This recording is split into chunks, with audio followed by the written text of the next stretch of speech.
Hi everyone, welcome back. Today is Sunday and there isn't much going on, so we'll just take a look at Bitcoin, Ethereum, see what's going on there. We'll also take a look at potentially over 1 million miners have been shutting down in the last 30 days or so. So we're going to look at that. Is that good for the rest of the miners? We'll also take a look at that as well.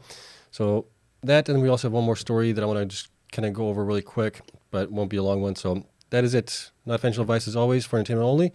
Do your own research. I'm investing in following coins and companies for full disclosure. And if you enjoy this type of content, hit the like button, subscribe, helps me out tremendously. And let's take a look at currently the market for Bitcoin, what's going on there. So Bitcoin is right now, we're looking at the 1 hour chart. Let's go to the daily chart here. It is at 16,463. It is up 0.27% right now, just roughly. So we have had 3 red days in a row. This one might be actually a green one. We are still seeing a little bit of a bullish sentiment here. It looks like right now RSI has come down to 48 on the 4 hour chart. Last time we were here was back here. Price was lower at that point, so it still might be looking a little bit bullish here on the 4 hour chart along with the 1 hour chart. But we'll have to see how it continues going forward into this week, especially as the week is ending. Is it ending this week? Yeah, it's ending this week for November. We're getting into December this week, so we'll see how that ends. And then we'll see if we get a holiday rally going into December or not. Ethereum is up 0.34% to 1,197.55 cents and change roughly. And we're seeing the same thing here. RSI has come down on the 1 hour chart to 31. Last time we were down here was way lower in price. So that is looking a little bit better too. It's looking a little bit more bullish, okay? So let's get into the main story. But before we do that, let's take a look at the network hash rate here. This is now the 1-day average. And the reason it got me interested in this was a story that we're going to look into and then some numbers along with it. It was kind of drastic numbers here. So the network hash rate has fallen to 200 million from a peak of 200 or 316 million. And this was basically within the last 3 weeks or so. This was at October 30th. We reached 316. And now 2.5 weeks later, we are at, is it 2.5 weeks?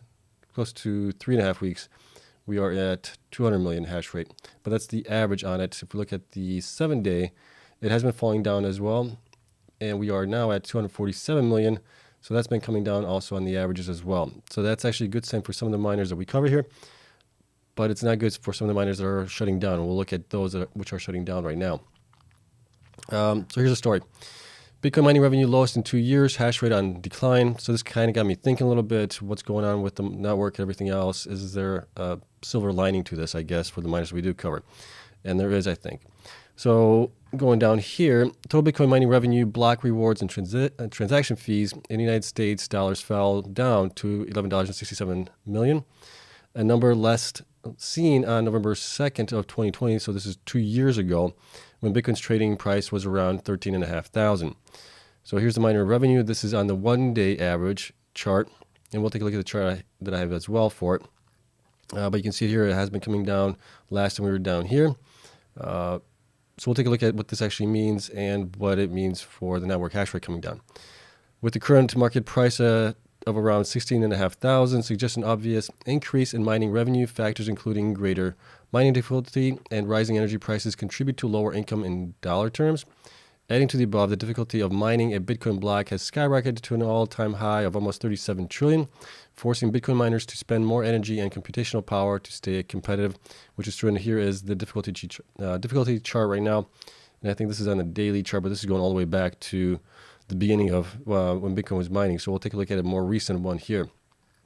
Okay, so that is the story here. And then here are the charts.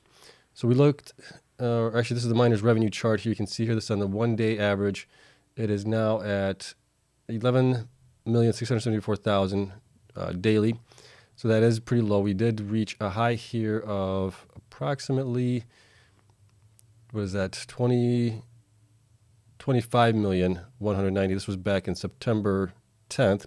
And if we go out 1 year, we can see here that the revenue was a lot higher here at 60 million back on December 2nd of last year. So huge decrease in the mining revenue that we've seen. The only thing that's helped some of the miners out is being able to install more miners to compensate for the loss with with just sheer numbers of miners doing it. But it's still not good for them. They have been coming down a lot. And looking at the network difficulty chart, we see that network difficulty gets adjusted every 2 weeks or so, right around that time frame. And we can see here that last time it adjusted was right on November 20th, which was just last week. And we reached a high of 36.9 trillion. That's what is it, the difficulty for 36.9 trillion is the difficulty on that one. We were down a little bit to 36.7 from 36.8, and then prior to that, we were in October 22nd, we were still at 35.6.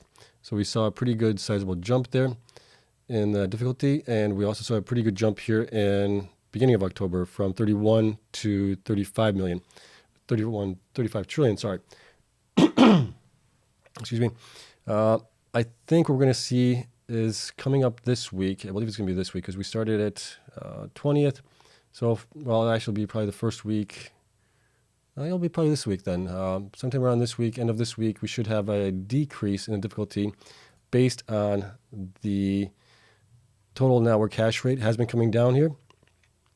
We're looking at the 7-day average here. It is at 247 million right now on the 7-day, but if you go to the daily, we're seeing it come down here to 200 million.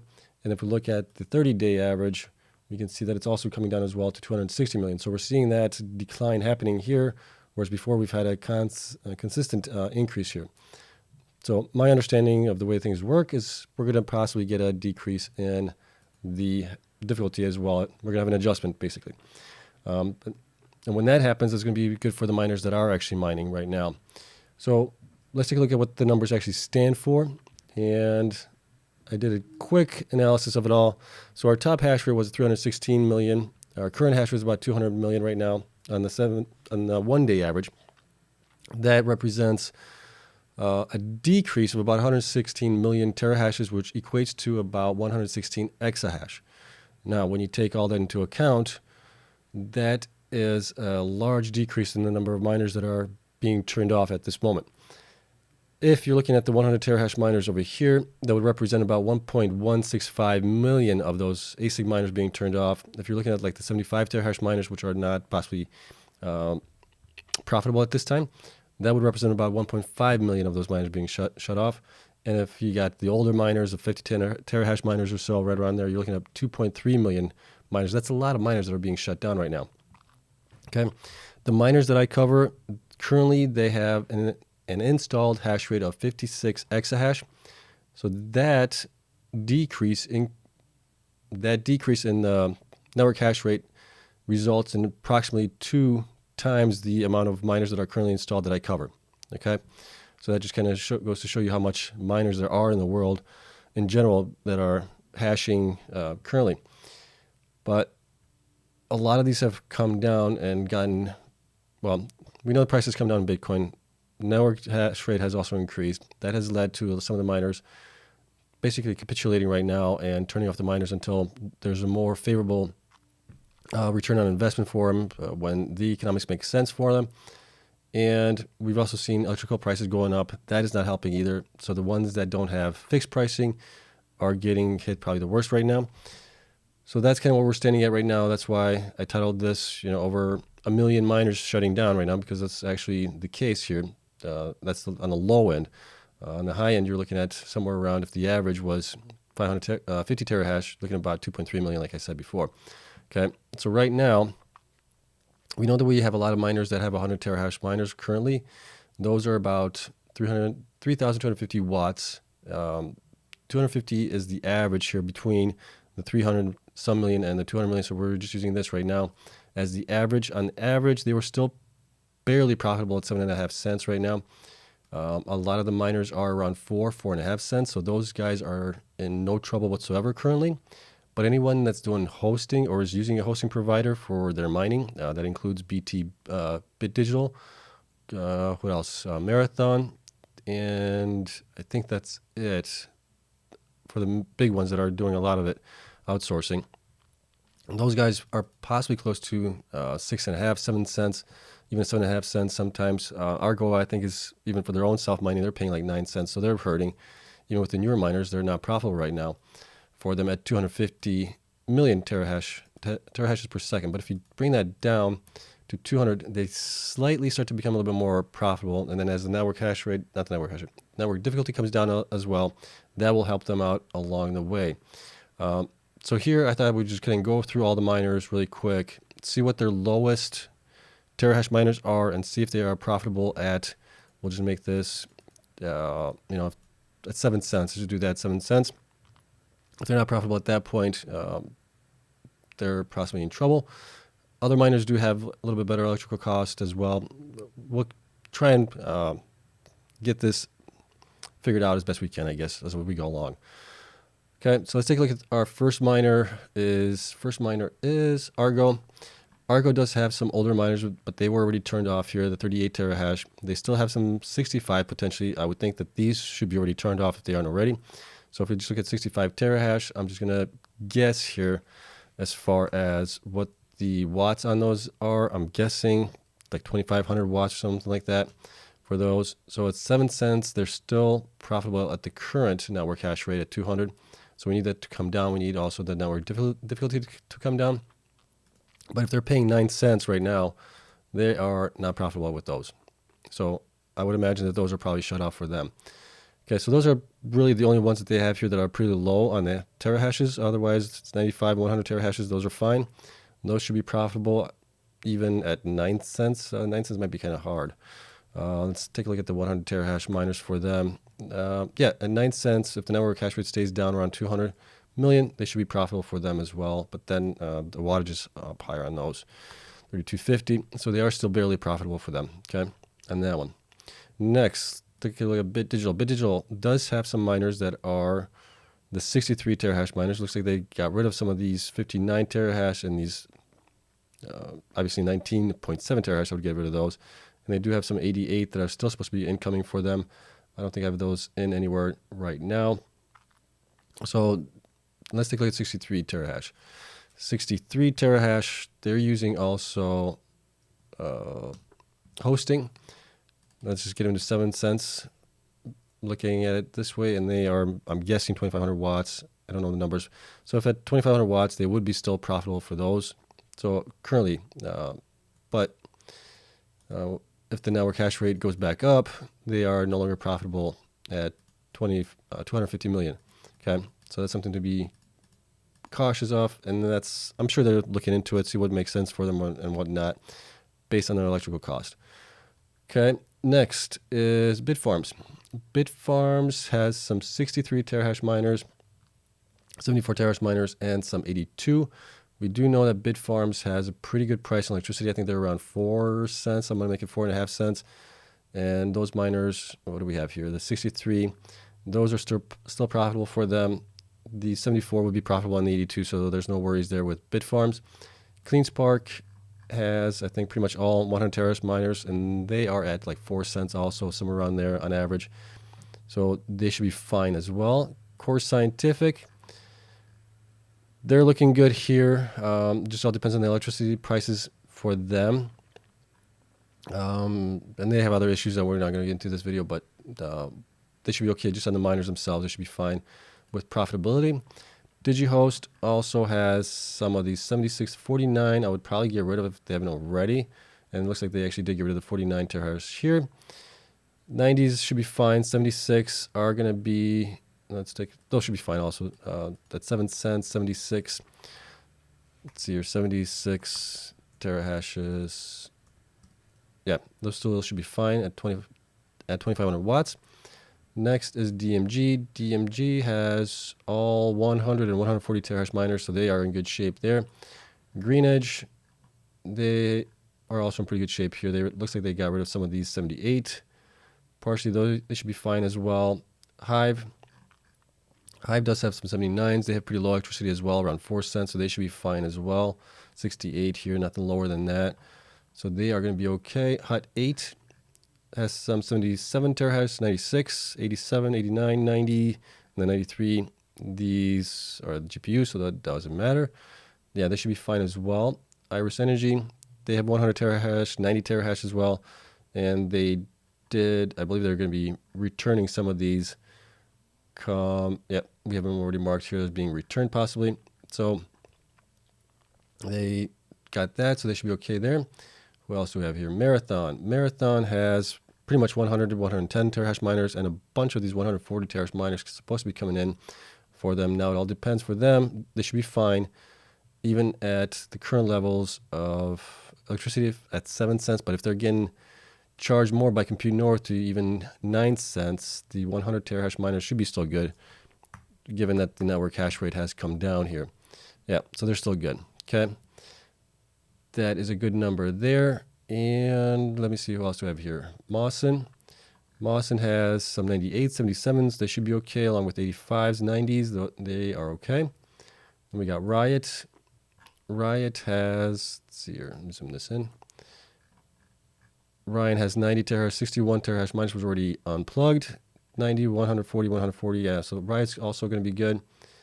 So Luna is a mixed bag here. They have some of these older miners, but they're supposed to get pretty good electricity rates, around 3 cents, I think, on average, 3.5 cents. So let's just take a look at this right now. I'm guessing the 31 terahash miners are going to be, let's just do this. Let's take a look. 31 terahash miners, and let's just get them at 3.5 cents. See if they're still profitable at 3.5 cents. So 3.5 cents at 2,500 watts, they're still profitable for them. If that's the actual case they have for those. So they should be okay. The 13.3, those are going to be questionable. Let's see, the 13,300, I think those are the S9s. Yeah, those are not profitable right now at 3.5 cents. But let's bring that down. I think that's 12.50 for those. Yeah, I mean, they're not profitable right now for them either. So those I would definitely turn off. Okay. And lastly, we got Sphere 3D here. Sphere has also 100 terahash miners, so they're in good shape there. Okay. Next thing I want to kind of point out to you guys is with the 100 terahash miners. Let's see here. That's that 32.50 at. Let's see, where was I? Let's just do it at 7 cents on the average. At 7 cents, they are making right now $1.97 with the network at 200 million. If you go back to where the network was at 250 million on average, it was 48 cents. So that's an increase of $1.50 just by having the network decrease for them. So they should be more profitable once the network difficulty goes down.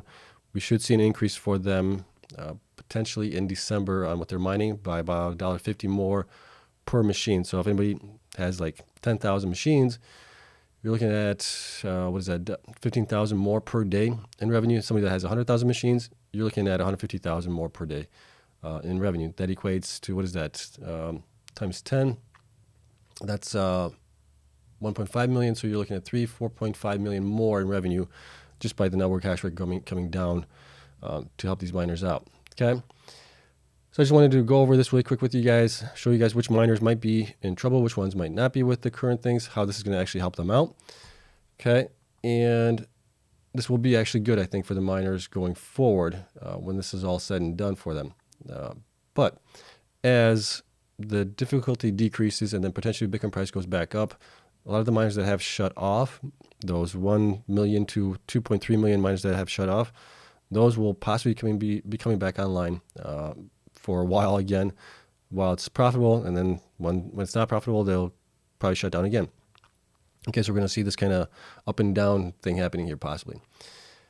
All right, and then lastly, let's take a look at this story here. So I thought this was kind of interesting. 5 lessons the crypto industry must learn from FTX disaster.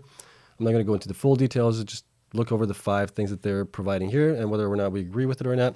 So the first, we need a legal framework that can protect users and still promote innovation. I agree with this. We're going to need that. We need, especially with some of the, not the exchanges that are in the United States are regulated already quite a lot. But anybody that's working offshore, I guess you could say, like FTX was, and they were investing and everything else, there's just going to have to be some regulations for that to protect users so they're not over leveraged themselves and get into trouble like FTX did. Second, let's keep in mind what makes blockchain technology disruptive and focus our efforts on building products and solutions that play to its strengths, that enables anyone, anywhere to move, store, and manage their wealth and assets peer-to-peer, which is true. We have Bitcoin's initial thing was to create a peer-to-peer network that's trustless, right? You don't have to care who the other person is on the other end. If they're going to send you the coins are going to get there. If you're going to send them the coins are going to get there. It's basically not having a third party in the intermediate. We have gone away from that with all these earn things where you're earning yield for staking your coins, storing your coins there, whatnot. I think that has to go away. The yields that we saw before at 8%, 10%, 15% are going to be going away. I don't think we'll see those ever again. There was just too much leverage out there.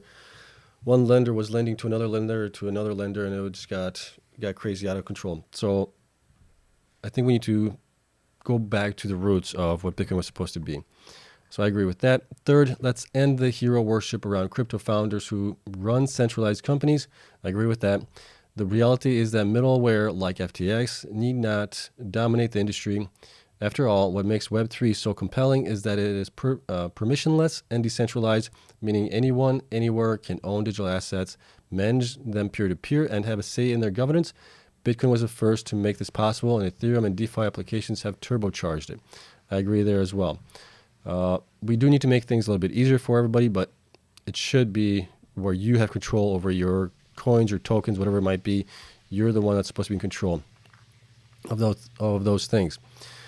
Fourth, we need to support enterprises who want to build in Web3 using public blockchains. Many big companies have spent years tinkering with permissioned blockchains and other closed systems and are ready to make the leap to Ethereum and other public infrastructures. Those platforms failed to deliver value, but they got those companies comfortable with the technology. Now let's build more on-ramps for them to use this public infrastructure for real-world commercial applications, and I agree with that. We need to use the public chains more. Finally, we must acknowledge that while self-custody is a feature for some, it is a significant impediment to Web3 adoption for others. That means users still need trusted service providers in this space. The technology tools of Web3 are not intuitive to everyone, and many users have justified apprehension when it comes to holding their own assets. And I think the more educated people become, the more understanding in how the technology works, we can overcome this. But in the meantime, unfortunately, we will need some kind of intermediary to help with that, whether it's going to be buying anything online or things like that.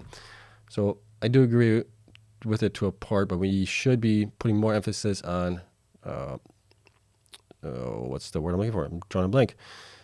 Teaching people how to self-custody, how to do it right, and what things to look out for, things like that. I think that is something that's going to have to be probably a curriculum in school eventually, where you're taught that at a very young age. This is your keys, this is your hardware wallet, whatever it might be, whether you have it on your phone or an actual little USB thing, whatever that might be, you're going to be in control of your own future destiny with your own coins. Okay, so that is it. Hope you guys enjoyed it. Just wanted to cover all those things here. So I do think with the network hash rate coming down, it's going to be a good thing for the miners. It might be for short term, it might be for a little bit longer term, but we'll see. Right now with the network hash rate coming down, it is a good thing for the miners. That will help some of them. It's not going to save potentially some of the ones that are in really trouble. You know which ones I'm talking about, Core. But we'll see. Okay, that is it. Hope you guys had a great weekend. I'll see you guys possibly tomorrow. We'll see what's going on. We're still waiting on Soluna to provide their October numbers, and then we're waiting on a few of the miners to still provide their Q3 numbers. So when that comes out, we'll get it covered here. Okay, that is it. Have a great one. Thank you so much for watching. Love you all. Have a great night.